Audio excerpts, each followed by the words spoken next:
Curries are one of those things that I love having in the middle of the week. It's a hearty meal, comfort food, and this is a really, really simple one. The longer you cook this though, the better it will get. It's a cashew and chicken curry. So we're using the cashews, gonna mash them up, and they're gonna become part of our curry paste. First thing I'm going to do is make a little paste with our cashews. So I've got about a cup of roasted cashews, pop it in the pestle and mortar. Now if you've got a little jug blender or food processor, you can do it in that. I just want to pound these, I guess, as fine as you can get them. And there's so much oil in a cashew and flavour in a cashew that when we cook it off, it's going to create the oil really that we're going to cook our chicken in.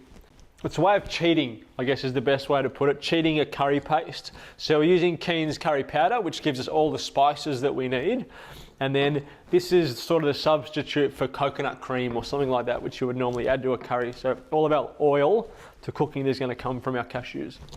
I don't mind having a few little chunks of cashew in there because it's going to give you some texture. So that's it. I'll pop that into our big bowl. Then in with that, got a couple of teaspoons of our Keen's curry powder. So 2 big heap teaspoons of that. And then our chicken's going to just go straight in on top with a nice pinch of salt. That is our marinade or our base for our curry. So I'll mix that around. Again, if you can pop this in the fridge and leave it for a couple of hours, it's going to help with the flavour. But there's so much flavour there anyway in that curry powder that you can pretty much go straight away. So I'll let that sit off to the side and we'll get started on the rest or the base of our curry. So pan on, I've got an onion that I've sliced thinly, a little bit of oil, not much because we've got those cashews. I reckon 10 minutes, really, really gentle heat, really, really soft cooking process for these onions until it's halved in size, it's nice and translucent. You're almost making an onion jam. So no colour at all because we are going to turn the heat up and fry it pretty fiercely once we got that sugar out and it's nice and moist once our chicken goes in. So no colour, nice and gentle for 10 minutes. So this has taken us about 10 minutes and in that time we had a visitor enter the kitchen. So you're going to stay there for the rest of the recipe? Alright, so in with that we can put our chicken now. So I can turn my heat up, pop my chicken straight in and start to cook that off. You right up there, little miss? Alright, so chicken's in, turn my heat up, put the rest of our cashews in there as well. And now I just want to brown that chicken. So I'm going to cook that for maybe 5 minutes. But the longer this can cook, the better it's going to be. You could eat it straight away. Ah! You want to try it? Yeah? Wait till it's finished? Yeah. Okay. So the longer you take with it, the better it's going to be. So come back and check in on us in about 10 minutes. We'll see how we're going.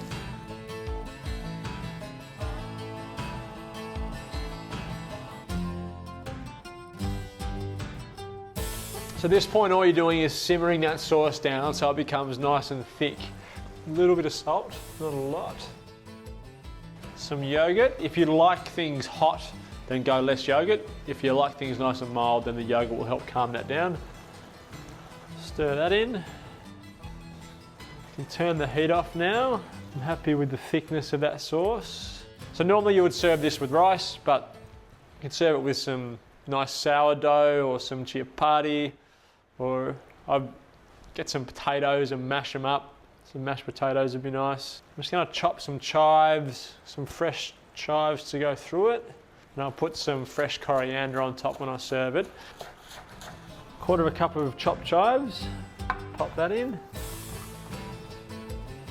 And I'll serve this with some bread. Just because it's nice and chunky. Some nice crusty sourdough would be beautiful. Now if you wanted to, you could turn the heat back on, really sort of thicken that sauce up. And as I was saying before, the longer this cooks, the better it will be. Because we're using chicken thigh, you can cook it for 2 hours, just keep adding some stock or some water to it, and the thighs will almost fall apart. So it'll be like a pull apart sort of chicken. But they're cooked through, they're nice and firm now if you want to have them that way.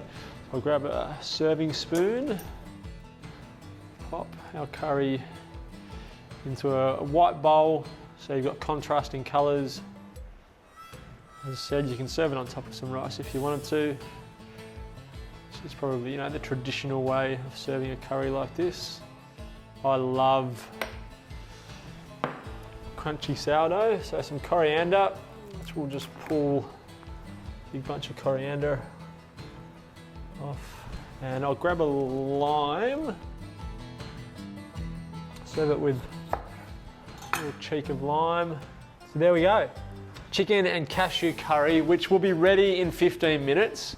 But if you've got the time, cook it for an hour, keep adding water and let that chicken sort of fall apart and be really, really tender.